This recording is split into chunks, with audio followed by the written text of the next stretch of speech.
Et si je te disais que ton état d'esprit détient le pouvoir de transformer ton existence? Ne bouge pas, je t'explique ça tout de suite.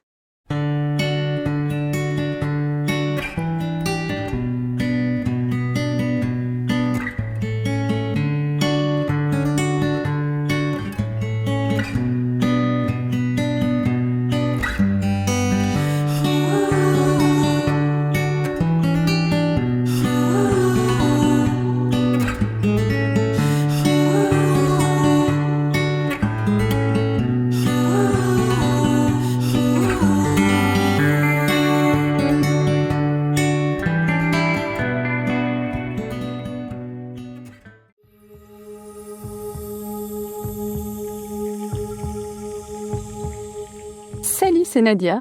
Bienvenue à toi sur le podcast Au cœur de mon être. J'espère que tu vas bien et que tu es prêt à plonger dans un nouveau sujet passionnant. Prends-toi une bonne boisson chaude ou tout autre breuvage de ton choix. Installe-toi confortablement, c'est un moment amical de détente et de partage. Laisse de côté le stress du quotidien et ouvre ton cœur et ton esprit à de nouvelles perspectives. Comme je t'en ai parlé, j'ai décidé de faire un épisode qui parle de la loi de l'attraction et de la loi de l'assomption. Qu'est-ce que c'est? En as-tu déjà entendu parler? Tu peux me le dire en commentaire. Nous allons donc explorer comment nos pensées et croyances peuvent influencer notre réalité et comment nous avons le pouvoir de créer la vie que nous désirons vraiment. Je tiens à te préciser que c'est un sujet que j'expérimente encore et un thème qui me passionne vraiment. Je cherche à comprendre, je fais des tests, bref, je vais un peu t'expliquer comment j'ai découvert tout ça. Depuis quelques années, je m'intéresse déjà à la loi de l'attraction, que j'ai découvert je ne sais plus trop comment. Je crois que c'est en regardant une vidéo de Lilou Massé.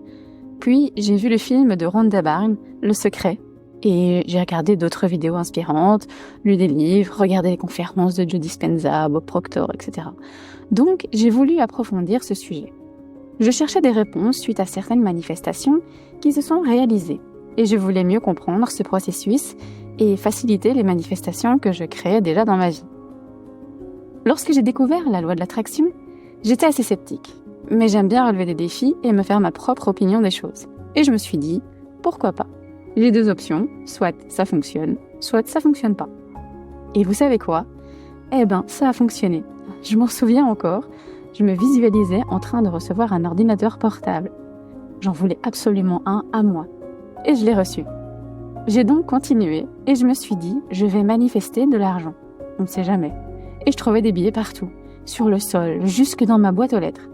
Bon, là, c'était pas des euros, mais des billets quand même. J'avais pas précisé, donc j'ai reçu ce que j'ai demandé.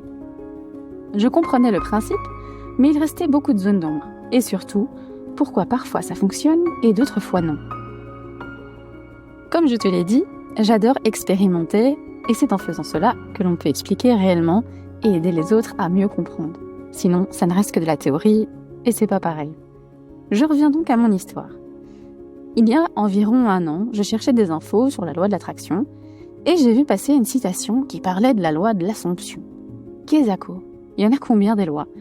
Je te le dis déjà, il y en a plusieurs, entre 7 et 15 je pense. Si tu le sais, dis-le moi en commentaire, j'ai pas encore approfondi le sujet. Bref, et puis, comme par magie, tout ce que je regardais, tout ce qui venait à moi, était en lien avec cette fameuse loi de l'assomption. Est-ce moi qui ai attiré ce sujet, ou est-ce une aide supérieure? Ou un peu des deux peut-être, qui sait? Et je voyais le nom de Neville Goddard partout. Après ça, j'ai regardé des vidéos, intégré des groupes.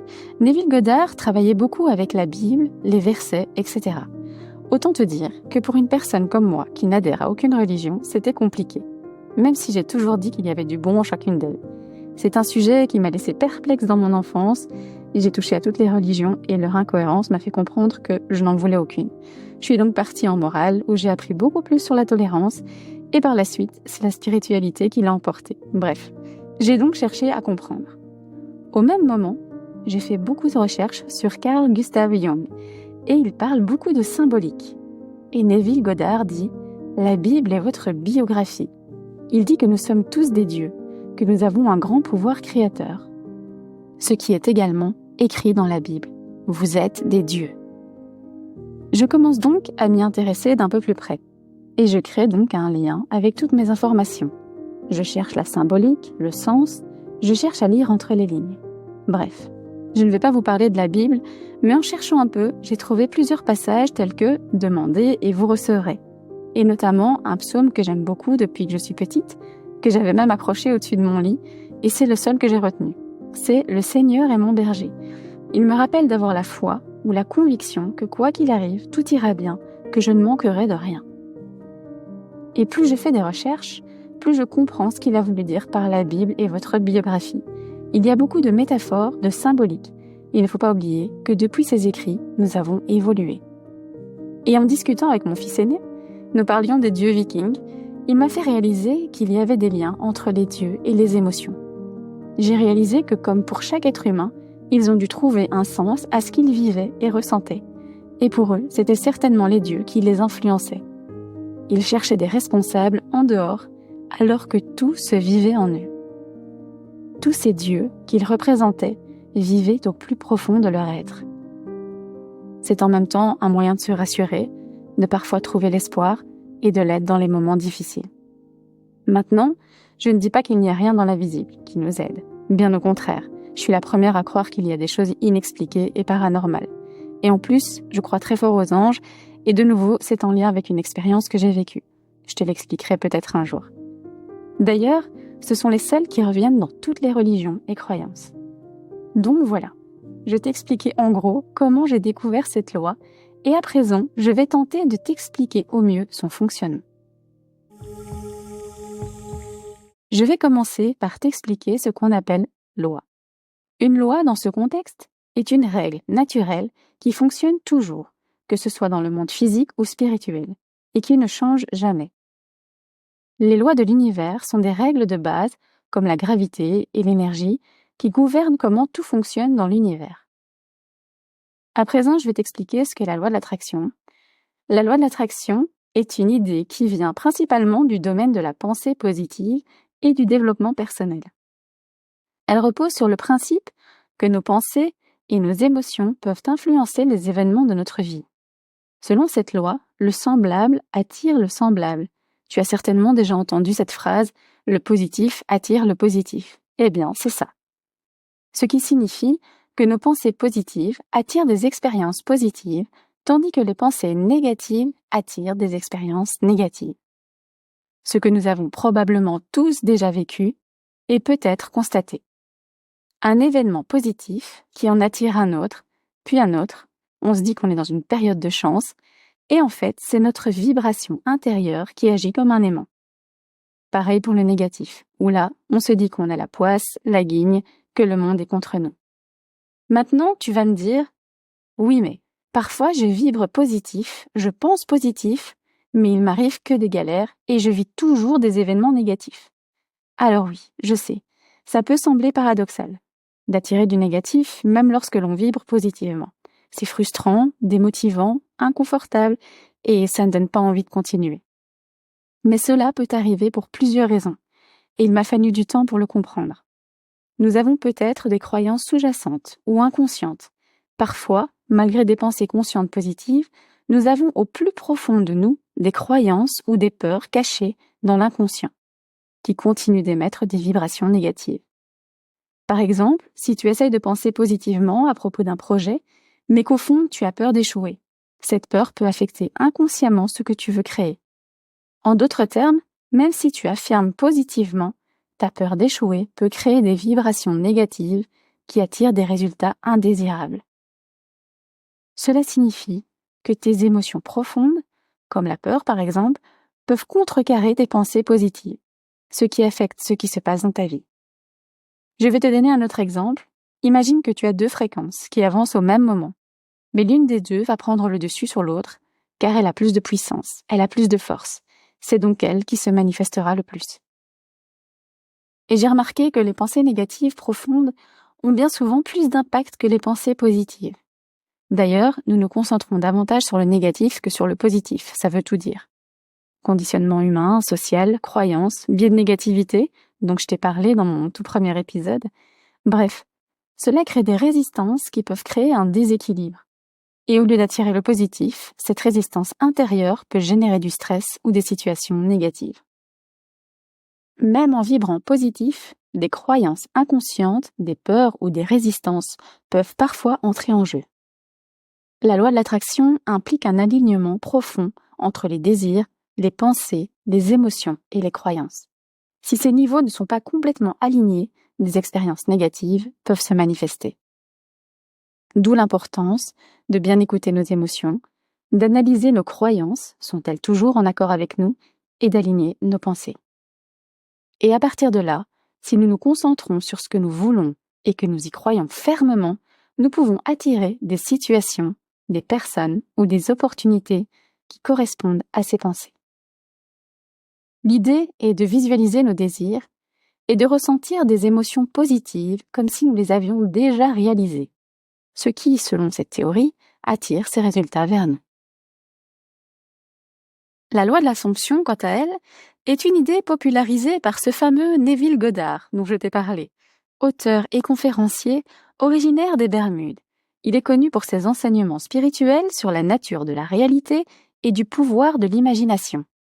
Comme je te l'ai dit, ses idées et ses écrits se concentrent principalement sur l'interprétation mystique de la Bible et l'importance de la conscience dans la création de notre réalité. Selon cette loi, ce que nous assumons ou présumons être vrai dans notre esprit se manifeste dans la réalité. En d'autres termes, nos croyances profondes et notre état d'esprit influencent directement les circonstances de notre vie. L'idée clé de la loi de l'Assomption est que nous devons croire avec certitude et confiance que ce que nous désirons est déjà accompli, même si ce n'est pas encore visible dans le monde physique. En supposant que nous avons déjà ce que nous voulons, par exemple en ressentant émotionnellement la réussite d'un objectif, comme s'il s'était déjà réalisé, nous créons les conditions pour que cette réalité se manifeste. Nous devons nous visualiser et ressentir ce que nous voulons, un peu comme un enfant qui sait exactement ce qu'il veut devenir plus tard et qui crée dans sa réalité exactement la vie qu'il veut. Il se visualise, il a la foi, la conviction que ce sera ainsi et pas autrement. Point barre. Il en joue même et s'amuse à créer sa nouvelle réalité. Il ne doute pas, il ne perd pas l'objectif de vue. C'est alors que le processus de création se met en place, il se mettra en action, que ce soit mentalement ou physiquement, pour arriver à son but et sera également aidé par la vie. Est-ce que tu as déjà vécu ça? Ce moment où tu sais exactement ce que tu veux, tu sais pas vraiment comment y arriver, et pouf, comme par magie, tu reçois une aide ou ce dont tu as besoin pour t'en rapprocher ou te faire atteindre ton but. D'ailleurs, c'est la première expérience que Neville Goddard a vécue. Il voulait aller à la Barbade rejoindre sa famille. Il y a été. Pourtant, les conditions n'étaient pas du tout en sa faveur. C'était une période critique pour lui, il était au chômage, n'avait pas d'argent, mais par la force de sa pensée, sa détermination et sa volonté que ce sera comme ça et pas autrement, il a manifesté tout ce dont il avait besoin pour y aller. Et en première classe en plus. Et je te confirme que ça fonctionne, car j'ai déjà manifesté pas mal de choses en appliquant cette loi. Maintenant, j'ai constaté que plus je suis en paix avec moi-même, mieux cela fonctionne. Mais encore une fois, c'est une croyance, car je m'amuse à utiliser aussi mes moments de colère, d'énervement ou des moments négatifs pour manifester. Car comme je te l'ai dit, le négatif dégage une énergie très forte. Je le fais pas tout le temps, mais lorsque je prends conscience de mon état émotionnel, j'utilise ce que je ressens pour manifester. J'utilise des questionnements. Mais pourquoi tout tourne toujours à mon avantage? Mais pourquoi suis-je à ce point dans l'abondance? Mais pourquoi j'attire tellement de cadeaux? En faisant cela, je modifie mes pensées. J'utilise mon énergie à bon escient, plutôt que de me morfondre ou de me dire « pourquoi ça m'arrive? Pourquoi la vie est si injuste? etc. etc. » Je choisis consciemment ce que je veux attirer dans ma vie. Je concentre mon attention et mon énergie sur les solutions et non sur les problèmes. Et vous savez quoi?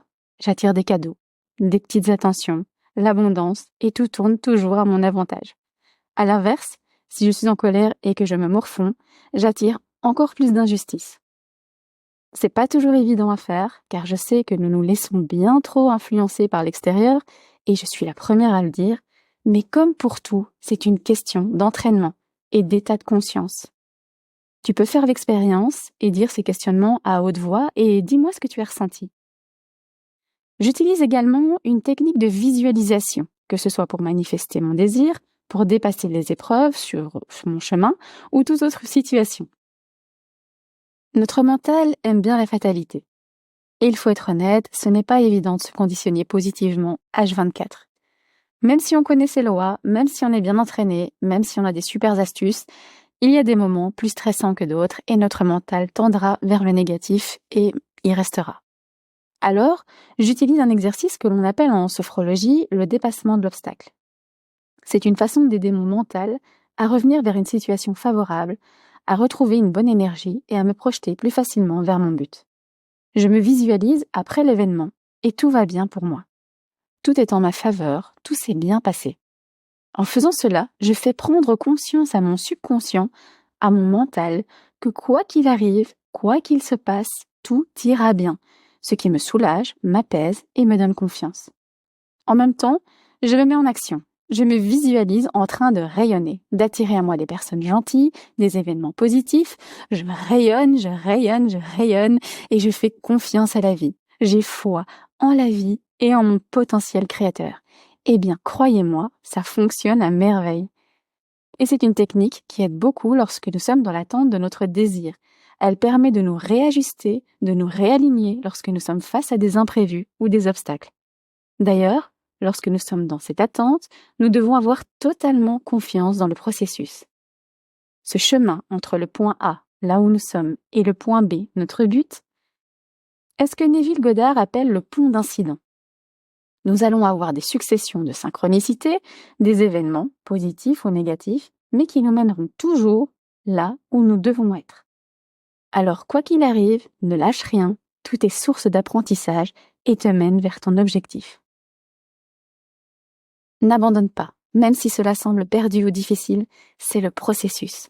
Garde ton mental focalisé un maximum sur le moment présent, sur la gratitude.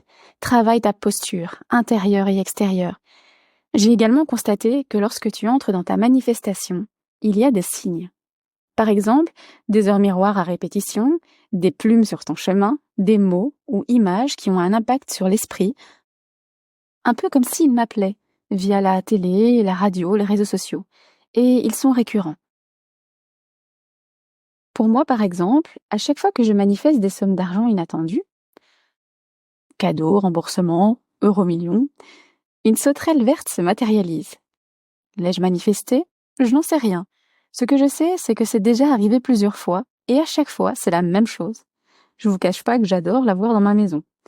Et en allant voir la signification, il se trouve que la sauterelle verte symbolise une période de chance. Maintenant, des signes, il y en a une multitude. Laisse-les venir. Ne sois pas à l'affût du moindre signe. Écoute ton intuition. Elle ne se trompe jamais. Et au plus profond de toi, tu sentiras que c'est le moment. Aie confiance et laisse la magie opérer. Pour résumer, ce que tu dois comprendre de ces lois, c'est que tout part de toi. C'est la base. Il y a toi avec ton monde intérieur. Ce que tu y sèmes ou ce que tu y as semé, tout ce qui s'y passe, les tourbillons, les dualités, la lumière, tes émotions, tes peurs, tes faiblesses, tes croyances, tes désirs, etc. Et tout ce qui est en toi se reflète autour de toi. Si tu n'es pas bien intérieurement, tu verras la noirceur du monde. Si au contraire tu es bien avec toi-même, tu y verras la beauté. D'où l'importance de prendre soin de son monde intérieur, d'y trouver la paix. Mais également de prendre soin du présent et d'être reconnaissant pour tout ce que nous avons déjà la chance d'avoir dans notre vie et en prendre soin. C'est l'acceptation. Mais accepter ne veut pas dire y rester. Nous avons le droit de vouloir le meilleur, d'améliorer ce que nous vivons déjà. Et c'est là que notre super pouvoir de manifesteur peut commencer. Donc, en premier lieu, prenons conscience que ce qui se vit en nous est le reflet de ce qui se vit autour de nous. Tu ne peux pas voir ton reflet sourire dans un miroir si toi-même tu ne souris pas. La chose à faire également, c'est modifier sa posture et réaliser que si tout part de soi, nous avons la capacité et le devoir de prendre la responsabilité de notre vie. Je crois que lorsque Neville Goddard dit « incarne la personne que tu veux être », il parle de notre posture, la posture de notre corps, se tenir droit par exemple, et de notre esprit, se sentir fier, marcher dans notre nouvelle réalité et incarner dans le présent la personne que nous voulons être. Et il dit également de laisser mourir la version de nous que nous ne voulons plus. Mourir pour renaître tel le phénix. Là, c'est notre mental qui se transforme, notre état de conscience qui se modifie. L'ancien meurt pour faire place au nouveau. Ce qui mettra en place le processus de transformation. Les points essentiels à retenir. Tu attires ce que tu vibres dans ta vie. Vibre haut, sois dans la gratitude, brille de tout ton être, n'attends pas d'avoir reçu quoi que ce soit pour te sentir heureux. Sois heureux dans le présent, sois heureux maintenant. Pour manifester, tu dois être dans la foi, ou si tu préfères, la confiance totale en toi, en ton pouvoir créateur et en la vie. Et confiance, tout ira bien. Écoute ton intuition, elle ne se trompe jamais. Et confiance, laisse-la te guider et laisse la magie opérer. Et tu as le pouvoir d'utiliser les fréquences négatives à ton avantage si tu en es conscient. Transforme tes mots, tes pensées et en même temps, ça va élever tes énergies et te recentrer plus facilement. Pour t'aider, utilise des affirmations positives, des mots positifs, des questionnements. Tout tourne toujours en ma faveur, par exemple. Mais pourquoi suis-je si chanceux, chanceuse? Lorsque tu affirmes, utilise le présent. Je suis, qui enverra à ton subconscient un message que c'est déjà réalisé. En ce moment, si tu me suis sur Instagram, TikTok ou Facebook, tu l'as peut-être vu, j'aime bien mettre dans les affirmations que je partage « je suis conscient ». Ça émet plus d'impact et ça fait prendre conscience de nos capacités. Si une situation te donne du fil à retordre, change ta posture et ne te place surtout pas en victime. Retrouve ton pouvoir. Si c'est trop difficile pour toi, place cette situation entre les mains de l'univers, de ton Dieu, des anges, de qui tu veux. Du moment que tu te trouves dans la confiance et le lâcher-prise, c'est OK. Transforme tel un alchimiste le plomb en or. Refuse ce qui ne te convient pas et métamorphose-le en ce que tu veux, en ayant la conviction que c'est réalisé. Ça prendra parfois du temps, comme l'enfant qui visualise sa vie d'adulte, mais qui garde sa visualisation bien ancrée. Et parfois, au contraire, ça peut se manifester très vite. Mais peu importe le temps, ce n'est pas grave. Reste focus. Imagine que tu as passé une commande sur un site où la commande mettra du temps à arriver. Pas de tracker, rien. Juste, tu sais que ça arrive, et puis c'est tout. Tu lâches prise, tu y penses de temps en temps avec joie, car tu as hâte que ça arrive. Mais surtout, reste aligné avec ton désir. Ne tombe pas dans le schéma de victime, de l'impatience, du manque ou de tout ce qui te tire vers le bas. Et si même ça arrive, c'est pas grave. Recentre-toi, tout simplement. Et prends cela comme un apprentissage. Nous sommes dans un monde où nous voyons de la gravité partout, ce qui nous met de la pression, nous frustre, nous stresse et nous pousse à plonger dans le monde de l'anxiété. La vie est un grand jeu. Amuse-toi et expérimente sans te mettre de pression. Ça fait partie du lâcher-prise. Et plus tu seras dans ce lâcher-prise, dans cette légèreté, plus tu seras en accord, en symbiose avec la vie et avec ce que tu désires vraiment. Encore une chose très importante lorsque tu manifestes, et de nouveau, c'est comme si on m'avait envoyé ce message par des mots, des vidéos, des textes, donc je te le partage. Reste dans le silence, reste immobile.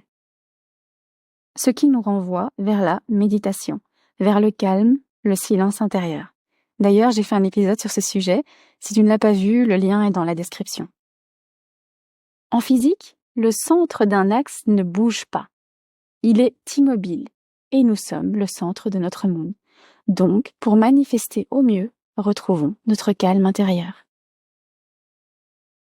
Voilà, cet épisode est à présent terminé. N'hésite pas à utiliser les lois de l'univers pour t'aider. Elles sont toutes en lien et complémentaires. Fais tes propres recherches si tu le souhaites. Trouve ta propre façon de faire. Inspire-toi des personnes qui en parlent. Retrouve ton âme d'enfant et amuse-toi à créer, expérimenter et à manifester. Si l'épisode t'a plu, si tu as des questions, des réflexions ou des choses à ajouter, n'hésite pas à laisser un commentaire. Comme je te l'ai dit au début de cet épisode, je suis encore en pleine expérimentation et en apprentissage. N'hésite pas non plus à partager cet épisode ou à cliquer sur le petit pouce juste en dessous qui m'aide à avoir plus de visibilité. Tu peux également me rejoindre sur Instagram où je partage du contenu et des affirmations positives quotidiennement. Le lien est dans la description. Je te retrouve donc dans 2 semaines pour un nouvel épisode. En attendant, laisse entrer dans ta vie la magie de ton pouvoir créateur. Prends soin des personnes que tu aimes. Prends soin de chaque instant de ton présent. Et surtout, prends bien soin de toi et de ton monde intérieur.